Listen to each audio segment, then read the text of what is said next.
جاية بوكسور ناغ الجزائر ما يفي تربوي غادي هناك راه نروح يعطيكم صحة وزميل غتهضر.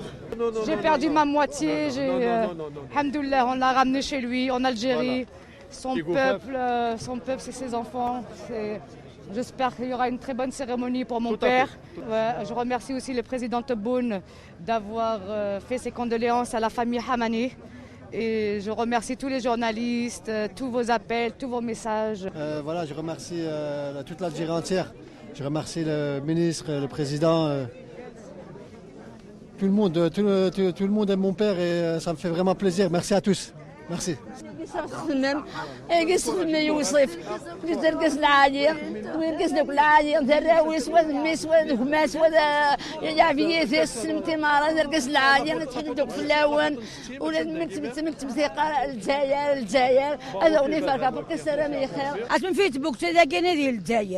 اسمي في يوغي فرنسا احماني غتبوك تي فرنسا احماني غتدمض لا كارتا غيرو الناس يالو تدمغ لا كارتي رومي نكدم رابغه في الجزائر يا اله الله محمد رسول الله تمورتي الدرابول ديالك وما غيتيكتشف اي هنا وانا ونفر كابوير نكرف فرحه كنسوق ما مستر ما تستجمل اعطيكم صحه تحيا ان شاء الله الجزائر تحيا ربي زايا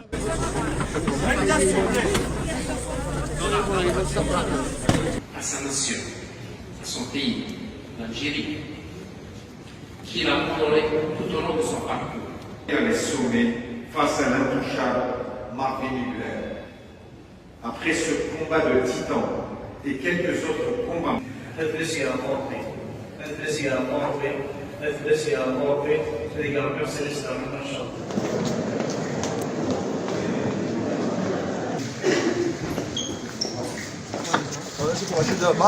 Achille, t'as une marche, une. Il va rester là.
أكنسيوا أكنسر وأكنحسن الدعاء اللهم اغفر له اللهم ارحمه اللهم اغفر له اللهم ارحمه.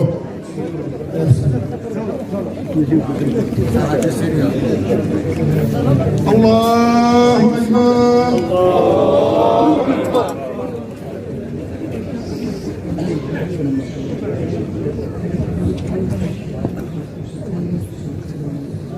الله أكبر.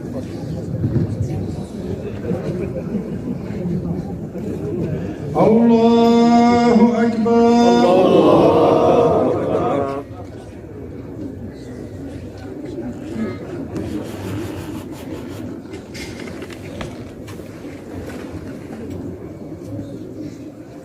الله أكبر. الله أكبر.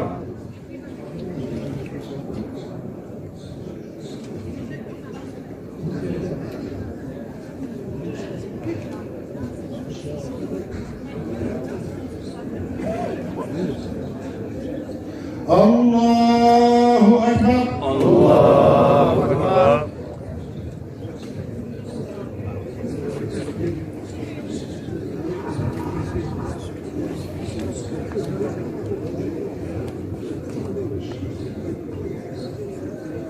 السلام عليكم ورحمة الله. السلام عليكم. دعاء دعاء دعاء دعاء دعاء. والصلاة والسلام على رسول الله.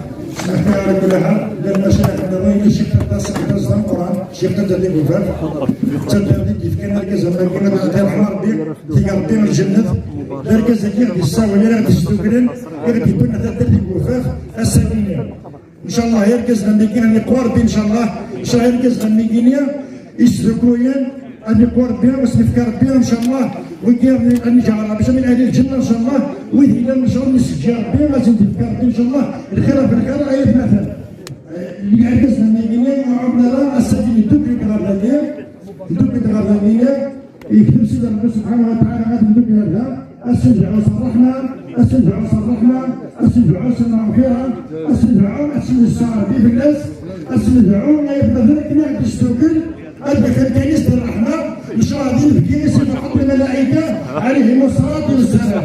صدر يقول الله يبارك فيك كان ركز هنا يتفكر 78 الشهداء أثناء رحمة ربي أما كنا إلا تفكر تدري النظام ولكن تدري بوفاف يعني أما الساعة أما الساعة يعني الخير ذا القرآن يتجال يعني يمزنونا وإن شاء الله ويتفكران الخير الفاتحة من مرحمة جينا في السياق وربي الفلاس يسمح ربي الفلاس يرضى ربي اللهم إن كان محسنا فزد في إحسانه وإن كان مسيء فتجاوز عن سيئاته اللهم يا ربي أبدله دارا خيرا من داره وأهلا خيرا من أهله وعافيه في قبل من عذاب جهنم الذي جعل ربي إن شاء الله القبر ينس روضة من رياض الجنة وفي يحشى ربي إن شاء الله مع النبيين والصديقين والشهداء والصالحين وحسن أولئك رفيقا الذي جعل ربي إن شاء الله ذكر بشبحنا فيه محمد صلى الله عليه وسلم آمين الحمد لله رب العالمين.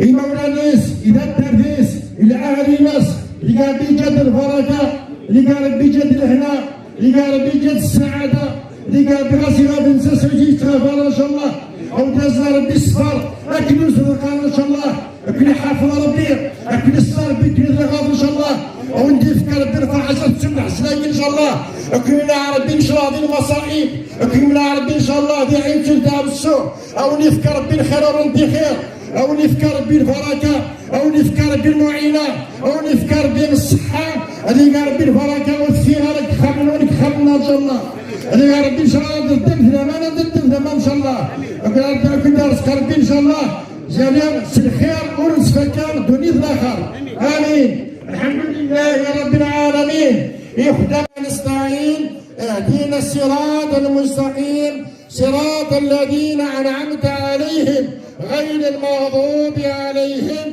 ولا الضالين آمين.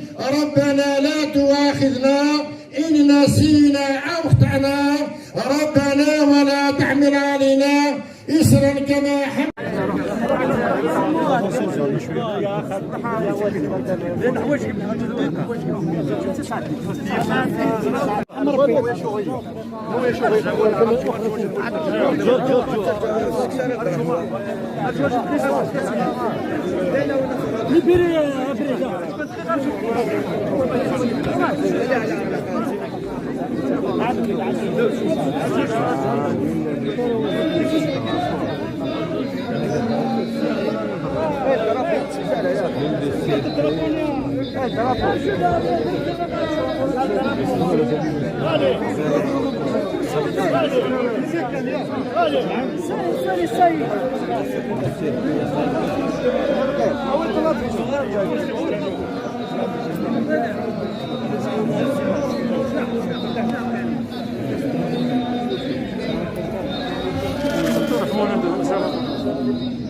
هنا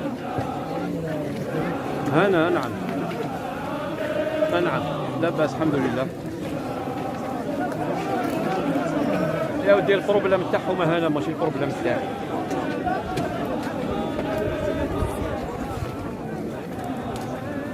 دقيقة هنا دقيقة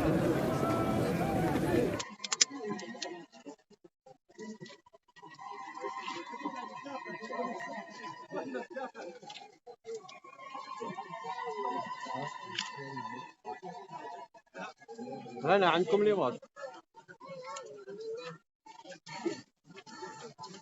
ايه بقي معايا هنا باش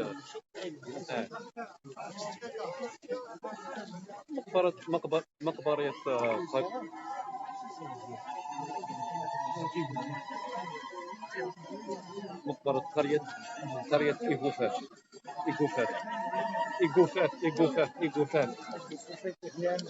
إيغوفاف بجي غارسون إيغوفاف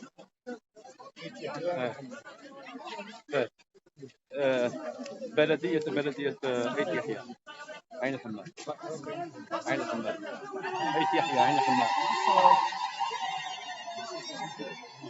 خبر كاين كي تشوف جمع غفير من المواطنين جا من مختلف ولايات الوطن. وزير الشباب والرياضة.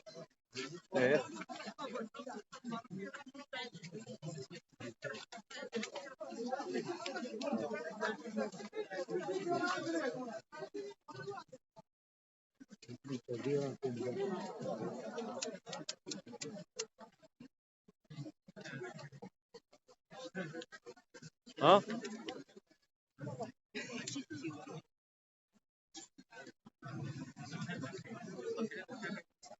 بقي معايا هنا ما تكوفيش ما تكوفيش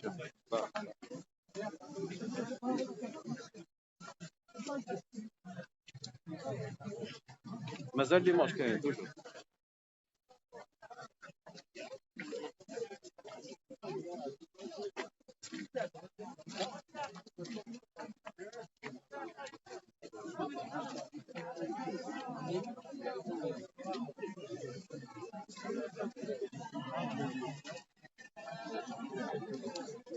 ها بروسيا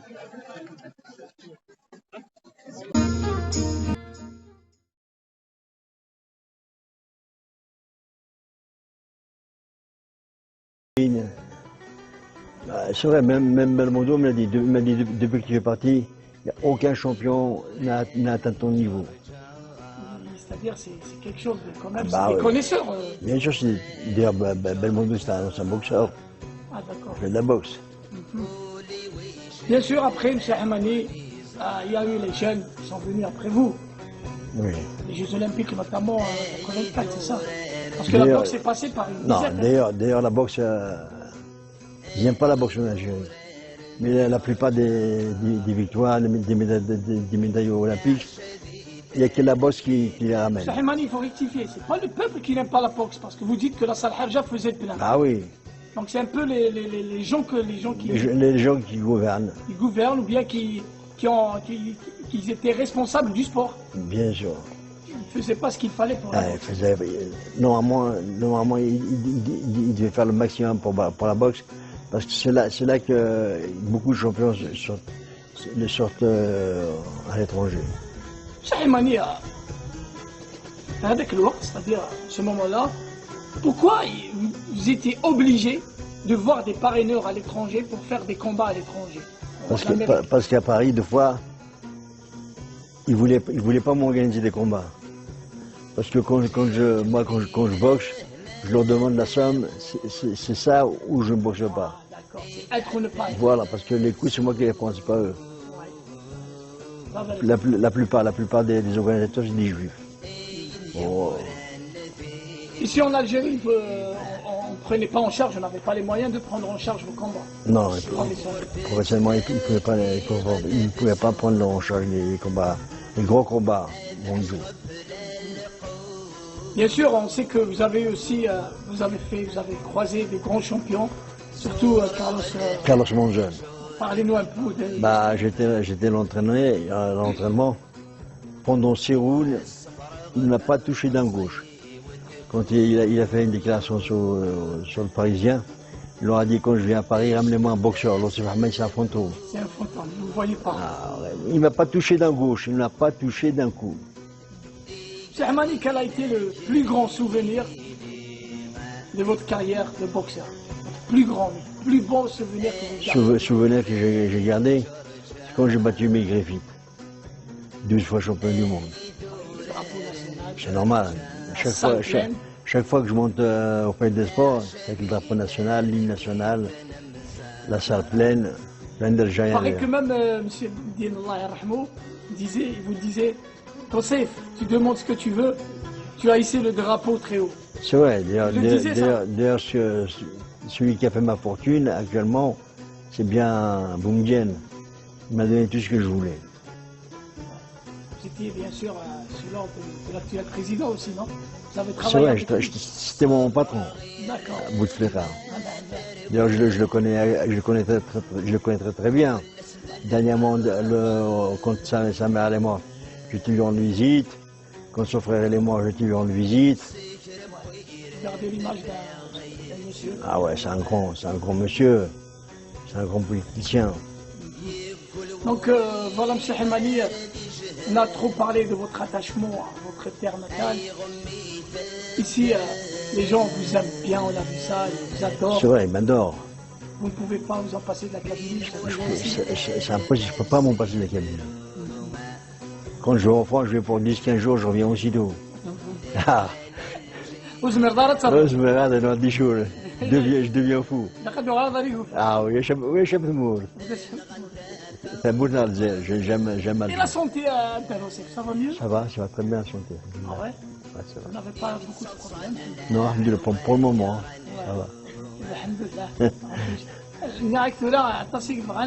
Beaucoup de gens aiment apprendre de votre expérience, de tirer profit de votre vécu. Est-ce que M. Hamani se sent capable de donner encore pour ces jeunes-là? Bien sûr, peut-être faire une salle ici à El Hammam, soit à El Hammam ou à Tizi Ouzou, ou à Alger. même à Alger, s'il y a une salle, je peux beaucoup donner de leçons, de style pour les jeunes boxeurs qui veulent apprendre de la boxe. Il y avait une salle à Alger, je crois, qui portait votre nom. Baboued. Elle est plus. Elle a ouvert pendant quelques temps, puis ça a été fermé par la suite. Ah oui? Si c'est possible de l'ouvrir. Porter le nom de Youssef Hamani. Bah oui. Vous ne savez pas pourquoi elle a été fermée? Je ne sais pas pourquoi. Vous ne l'avez même pas cherché? Parce que je sais pas à qui demander, je ne sais pas à qui réclamer. Je vais laisser tomber. La boxe algérienne, vous la suivez un petit peu? Il n'y a plus de boxe. Il n'y a plus de boxe en Algérie. C'est vrai, il n'y a plus de boxe. C'est mort. C'est mort. Il n'y a plus d'organisateurs. Il n'y a plus de grands boxeurs qui sont à l'échelle mondiale. M. Hamani, vous avez dit tout à l'heure que vous avez eu 2 enfants. Et vous êtes fier de les avoir bien éduqués, grandis, et aussi vous leur avez inculqué ce style de boxe. Voilà. Est-ce que ils commencent à porter leurs fruits? Non, ben c'est vrai. Rachid, il boxerait très bien. Samir, pareil. Rachid, il a amené une médaille d'or des Jeux méditerranéens en Italie, a amené la médaille d'or. Et était 4 fois champion d'Algérie, 4 fois champion de France. Maintenant, en Algérie, est-ce que vous croyez que les gens ici, bien les jeunes, aiment ce sport comme avant? Non, ils aiment ce sport comme avant. S'il y avait beaucoup d'aide, s'il y avait beaucoup de combats, tous les mois un combat, là, ils aiment la boxe. Mais là, tu t'entraînes, tu ne bosses pas pendant 4 ans, tu es dégoûté après, tu ne peux plus faire de la boxe, c'est fini. Donc c'est aux responsables du sport, le roi, comme on le disait avant, c'était l'épreuve royale dans la boxe. C'est à eux de bouger un petit peu, de faire appel aux compétences. Ah oui. C'est-à-dire ramener les gens qui sont disponibles dans la boxe. Il y a moi, il y a Ould Makhloufi, il y a... Ah, en parlant de Ould Makhloufi, c'était un peu votre rival ou bien vous n'étiez pas dans le même poids? Non, on n'était pas dans mon poids. Lui, c'était un poids plus léger. Moi, je suis super welter à moyen. Ould Makhloufi est un grand champion aussi. C'est un grand champion aussi. Vous croisiez avec lui Oui, bien sûr, je le coach. Les Jeux Olympiques ensemble? Non, il était plus âgé que moi. Il est passé professionnel avant moi. D'accord. Les passés professionnels, est-ce que vous pouvez nous parler de ce grand champion que vous avez connu à Alger beaucoup plus, je pense? Bah oui, je l'ai très bien connu. En Algérie, en France, c'est un grand champion. Il a battu un championnat du monde. Et son championnat du monde qu'il a disputé à Tokyo, c'est pareil, ils l'ont volé. Pour moi, il a battu les Japonais. Ils l'ont déclaré battu. D'accord. Donc c'était pas facile. On va dire clairement pour un Arabe, pour un Algérien, d'être bien considéré et être champion du monde. C'était pas facile. Pas facile, très difficile. Et vous ressentiez ça sur le ring? Bien sûr, je le ressens. Si tu ne gagnes pas par KO, il te donne toujours battu.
خويس وفرحي ما تكمل مالج بغورز والخير ذي سيهمل نكت خويس معيش تتضحك يستحمل ويطيجينس معيش تتضحك يستحمل ويطيجينس صني غدا مولديو أحلى ولد معشكيس صني غدا مولديو زيني تحلينيس ينس عردا وطوزيش غطسو غمانيس ينس عردا وطوزيش غطسو غمانيس